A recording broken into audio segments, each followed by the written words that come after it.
Thank you, Madam President. I'm going to try not to use my full time, Madam President. It's become in vogue in Washington to talk about government waste, and I'm glad. I think that's a good thing. It's become in vogue to talk about inefficiencies and reducing spending, and I think that's a good thing. I remember when I first got here back in 2017, one of my early Appropriations Committee meetings. I was green as a gourd. We'd just passed the Tax Cuts and Jobs Act. I thought to myself, you know, we're going to run some deficits for a while because we just cut taxes.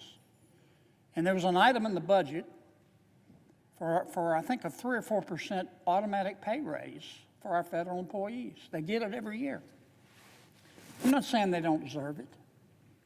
A lot of people deserve more money. I've never heard anybody around this place stand up and say, I've got a bad idea and I need money for it. It's always a great idea. So I'm not begrudging the federal employees, but I said, you know, I told my colleagues, I said, you know, we're going to run deficits. Maybe we ought to skip the pay raise this year. And I made a motion. And I remember some of my colleagues looked at me like I had a sexually transmitted disease or something. I mean, I made this motion, and I didn't think it was that big a deal. I don't know how many members on the Appropriations Committee there are, 35, 40. I got 2 votes. Everybody else suddenly had an important message on their phone. So I learned a good lesson. You know, I like to say my mother didn't raise a fool, and if she did, it was one of my brothers. But I was a fool then. But I'm glad things have changed, and I hope we follow through. Now, government waste takes many forms, but I'll tell you one form. It's the purest form. It's when the federal government has taxpayer money, and it doesn't belong to the federal government, but the federal government refuses to give it back. And that's the case we have at the Department of Treasury. I don't want to be too hard on my friends at the Treasury because they've come around. It's taken 8 years, but they've come around. The Department of Treasury is holding $95 million, not $950,000, $95 million unredeemed and fully matured savings bonds. I'll explain what that means in a second. The value is $38 billion. Now, there are only 335 million Americans. So this is probably not realistic, but if one unredeemed bond, if you assess one unredeemed bond to one individual American, that's 30% of our country. Now, what's a matured, unredeemed savings bond?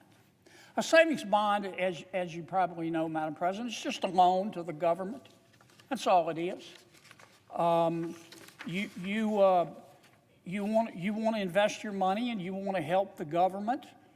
Say you want to, in World War II, we sold a lot of bonds to help pay for World War II.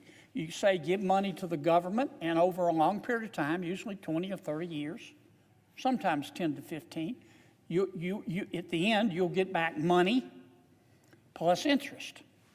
So it's not like a regular bond where you get quarterly interest payments. You give your money to the federal government takes your name and address, you get a piece of paper, and at the end of however long of a bond you buy, say 20 years, you get back your principal plus interest. A good example is there are all types of savings bonds, and I don't want to get too far down in the weeds, but let's take a double E U.S. savings bond. Okay, let's suppose I buy one. I go to the federal government. I give the federal government $200. They take my name. They take my address. They give me a sheet of paper. Usually they'd give you an actual bond. They don't do that anymore. And I say, great, I just invested $200. In 20 years, I can go back to the federal government, and they will give me $400. my original $200 plus the interest. It's a great deal. It used to be parents would buy savings bonds for their children. And during World War II, government financed part of the war, selling savings bonds. There's just one problem with this scenario. I've known this for a long time. The federal government has $38 billion worth of savings bonds over at Treasury. They have the names and they have the addresses of all of these people. And the people who are owed that money, many of them are dead. But when those bonds matured, they didn't come get their money. And you say, well, that's cool. That's okay. You know, if you gave them $200, it'll just keep earning interest. No, it won't. It becomes interest-free. If I buy a 20-year bond at the end of 20 years and I don't come get my principal and my interest, I don't get any extra interest. And for a long time, the Department of Treasury has had the names of these 95 million people or their heirs, and it totals $38 billion. So, naive as I was, I went to the Department of Treasury and said, you know, we need to give this money back to people. What's the problem? You got names, you got addresses.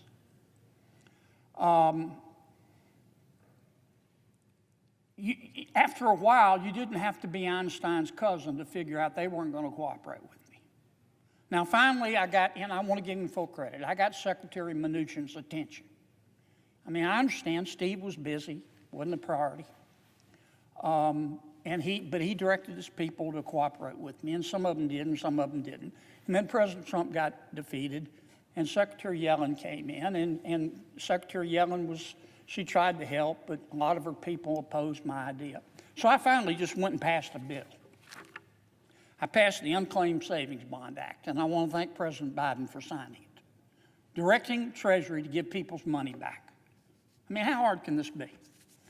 Well, after I passed the law, I went to see the folks over there, and they said, well, there's a problem we didn't tell you about. All these records, these names and addresses are in storage, and they have to be digitized. They're just a mess, okay? They have to be digitized. I said, okay. I went and got the money put in the budget to digitize the records. And we've done that. About 97% of them have been digitized. And then Treasury said, you know, it's not really our job to go look for people. We can put up a toll-free number. I said, here's what we'll do. I want you to cooperate with the states. Every state has an unclaimed property program. What's unclaimed property? When a business or government, it's supposed to be the case, has your money and they can't find you, they can't keep it. If you go rent an apartment, for example, and put down a $1,000 deposit and you move, that apartment owner is not supposed to keep your $1,000. That apartment owner is supposed to turn it over to the state treasurer, and the state treasurer, all the state treasurers do a wonderful job. They put your name on a website, and people can go and look up and see if they have money. Every state has an unclaimed property program. I mean, it's old bank accounts, it's stocks, it's bonds, it's mutual funds, it's royalties, oil and gas royalty payments, it's health insurance proceeds, it's old tax refunds. And every treasurer, you can go to their website and put in your name or a friend's name and check and see if they have money. When I was state treasurer, I had the program, it's a long story, when I was state treasurer and even before then, when I was a state tax collector, we returned about $400 million to the people in Louisiana. Now, so there's an infrastructure set up. Treasury doesn't have to do a thing, not a damn thing. And again, I want to give Secretary Mnuchin and Secretary Yellen full credit because they've been great. But it's been hard to get some of their people up off their ice-cold, lazy butts. But we passed a law, we've got the records digitized, And my purpose of being here today is to try to tell folks after 8 years, we are going in this summer, in about 6 months, we're going to take all those digital records, names and addresses, and they're going to be sent to the state treasurer in every state. And the state treasurers are anxious to put the names and the addresses on their websites. They already publicize their programs. They're going to encourage their people to go to their state's website, and if they have an unredeemed matured savings bond, or more likely their mom or dad did, or even their grandmother, and they can prove that they're the child or the grandchild, as the case may be, they can get the money. They can get the money. And I know some folks at Treasury are upset about me. They loved having $38 billion of taxpayer money sitting there on the books that they can use. But it's not right. You can call it waste if you want to. You can call it inefficiency if you want to. I don't care what you call it. It's not right. So this summer, I'll be back to tell you when we turn the program on, but we're going to send 95 million names out to every state treasurer in the union. They're going to start giving this money back. And I hope all people have to do is go to a website and check their name, and the treasurer will take it from there. And I want to thank Secretary Yellen, and I want to thank Secretary Mnuchin for working with me on this. I want to thank President Biden, and I want to thank President Trump. And I want to thank the people at Treasury who cooperated. And I'm sorry those who made it so difficult did, but we finally got it done. So thank you. I think I did that quicker than 30 minutes. And with that, I either yield to Senator Durbin. Well, he doesn't want to speak, so I suggest the absence of a quorum.